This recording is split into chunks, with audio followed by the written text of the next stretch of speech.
अगर आप हमारे चैनल पर नए हैं, बेल आइकॉन का बटन दबा के सब्सक्राइब कीजिए। तंत्र साधनाओं के मनमोहक लाभों को देखकर अधिकांश लोगों का मन विचलित हो जाता है। बाहरी क्रिया कलापों की सरलता को देखते हुए कोई भी तंत्र साधना करने के लिए तैयार हो जाता है, किंतु आपको यह जान लेना चाहिए कि तंत्र जितना सरल दिखता है, असल में उतना सरल नहीं है। तंत्र उस व्ययवान जंगल से होकर जाने वाला रास्ता है जो दूर से बहुत ही सुंदर और सुहाना लगता है, किंतु जब उसमें प्रवेश किया जाता है तो उसकी भयानकता का एहसास होता है। तंत्र की इन्हीं कठिनाइयों को देखते हुए विद्वान तंत्राचार्यों ने तंत्र ग्रंथों को अलंकारिक भाषा में लिखा, जिसे केवल अधिकारिक पात्र ही समझ सके।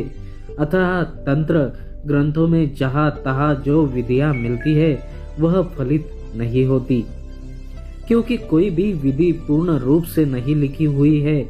इसलिए तंत्र का महान विज्ञान सालों से गुरु शिष्य परंपरा से अपना अस्तित्व बनाए हुए है।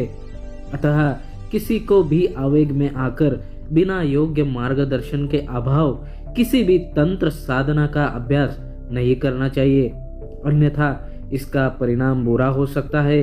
कितना बुरा हो सकता है यह आप इस घटना से जान पाएंगे, जो कि सत्य घटना है।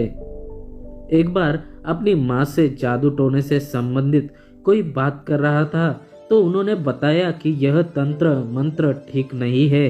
मैंने पूछा क्यों ठीक नहीं है, तो माँ ने अपनी बुआ माँ की एक घटना सुनाई। मेरी माँ की बुआ माँ ससुराल में झगड़ा होने की वजह से अपने मायके चली आई। मेरे नाना जी सहित 4 भाई थे, किंतु कुछ ही दिनों बाद सभी भाई अलग अलग होने लगे। तो मेरी माँ की बुआ माँ मेरे नाना जी उनके भतीजे के साथ रहने लगी। थोड़े दिनों बाद उन्होंने स्वेच्छा से अलग रहने की इच्छा व्यक्त की, तो नाना जी ने उनके लिए अलग से एक घर दे दिया, जिसमें वह अकेली रहने लगी। मेरी माँ बताती है कि उसकी बुआ माँ उसे हमेशा नई नई कहानियाँ सुनाती थी, जिनमें से बहुत ही कहानियाँ मेरी माँ ने मुझे भी सुनाई है, जिनमें से अधिकांश कहानियाँ पुराने समय की दंत कथाएं हैं और उस समय बहुत प्रचलित थी। यह कथाएं उस समय के सामाजिक व धार्मिक जीवन का परिचय देती है। उनमें से कुछ कहानियां मैंने अध्यात्म सागर पर डाली है।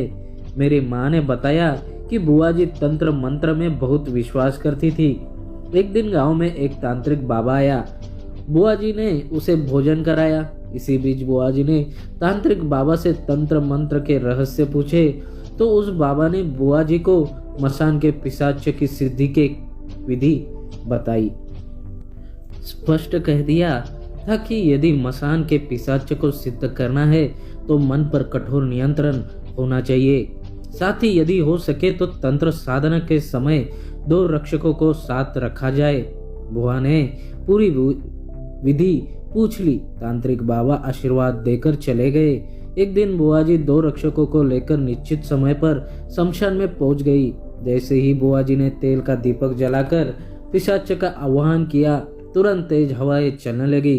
बुआ जिन रक्षकों को लेकर गई थी वह भी कमजोर मानसिकता के थे, अतः कांपने लगे, किंतु फिर भी जैसे तैसे डटे आ रहे। बुआ ने पिशाच की पूजा करके तांत्रिक के बताए मंत्र का जाप करना शुरू किया। मंत्र का जाप चल ही रहा था कि हवाएं और अधिक तेज हो गई। जिन 2 रक्षकों को लेकर बुआ आई थी, अब वह बहुत ही डर चुके थे। भयंकर हवाओं और आंधियों के बावजूद वह पसीने से भीगने लगे। वह निश्चय कर चुके थे कि यह बुढ़िया मरे तो मरे, हम तो चले, और वहां से भाग गए। उनके भागने से बुआ के मन में संकोच आ गया। वह बीच साधना में पहुंच चुकी थी, किंतु अपने मन को तैयार नहीं कर पा रही थी।